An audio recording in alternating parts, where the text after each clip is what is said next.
that my son committed suicide. And he committed suicide on my veranda, and my 2 small children are the ones who found him. And they kept telling me, "Mami, come and see, kuna game mbaya Chichi anacheza." And it was a Sunday evening and we had just had supper.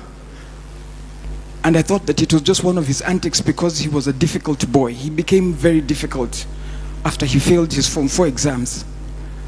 And so finally, when they kept going and coming, and I was in my room. When I went outside, I found my son hanging on my veranda.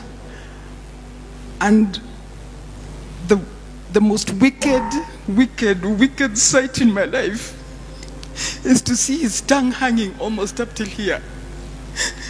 Because he had...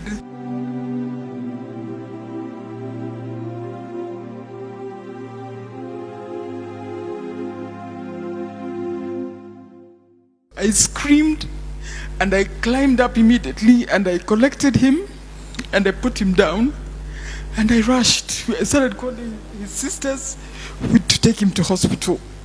So we rushed to hospital, but when we reached there, the hospital told us that nobody actually was doing anything. They checked it. I told them to put him on oxygen because he was lacking oxygen and his fingers had become gray because there was no oxygen. That usually happens after 2 minutes or about 6 minutes of lack of oxygen in the body. So I walked out and I just went and I told God, "God, please help me. Please help me." So when I went back, they were not doing anything. I asked them, "Why aren't you doing anything?" And then it just dawned on me that actually it was over. And as it was over, there was no need for oxygen. There was no need for anything else.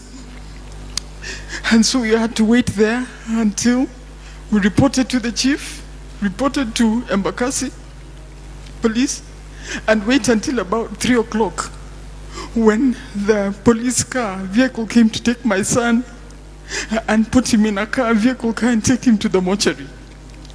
That is the most wicked, hateful thing that you'll ever need to see.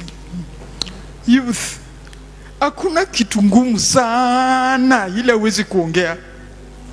There is nothing.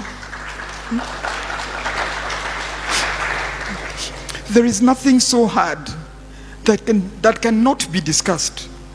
Whether it was sexual violence, which I came to discover that he had been sodomized, whether it was bullying in school, whether it was peer pressure, whether it was failing his exams. So when he failed his exams, first of all, his knowing depression makes you have all the symptoms that are mentioned in that paper. All of them, he had them. He would come to the sitting room, he's dressed in his underwear, he doesn't care, he doesn't come out of bed. So I used to insist he comes and eats with us. He doesn't want to eat with us. And so they become very difficult when depression hits. So recognize, please, when somebody starts shutting down, there's a problem.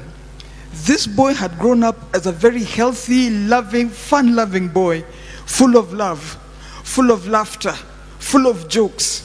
But something happened somewhere along the line, and he just started withdrawing.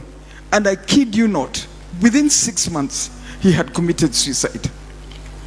Youth, I want to tell you, you know, you can think that you're the one in the problem. There's a place you will reach, you will be unable to pull yourself out again.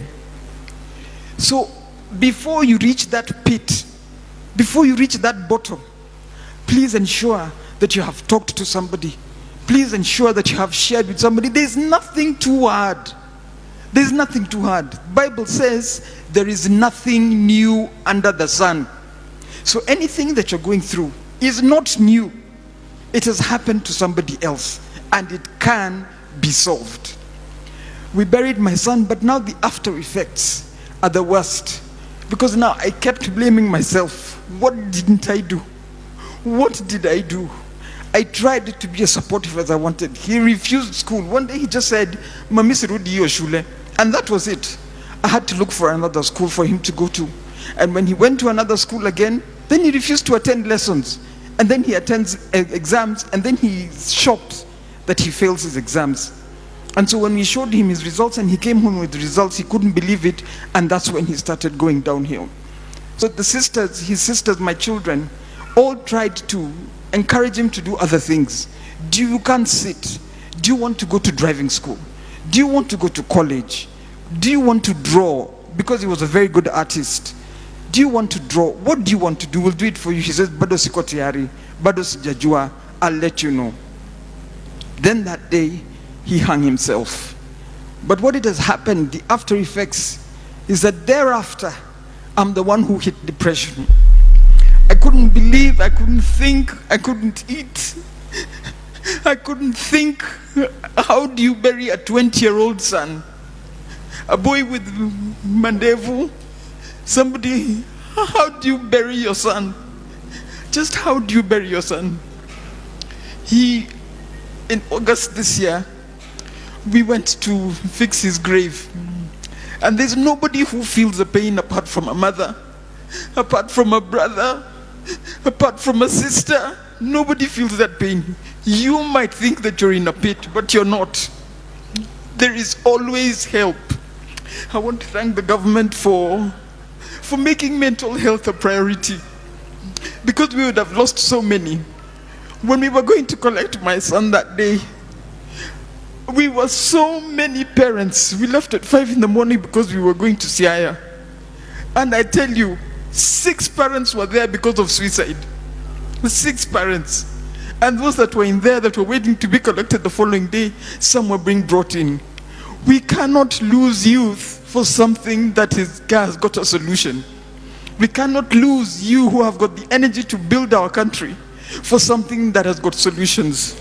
I beg you to engage with the processes that are available for us, for the options that are open for us, and please, so that you don't hurt your parents also.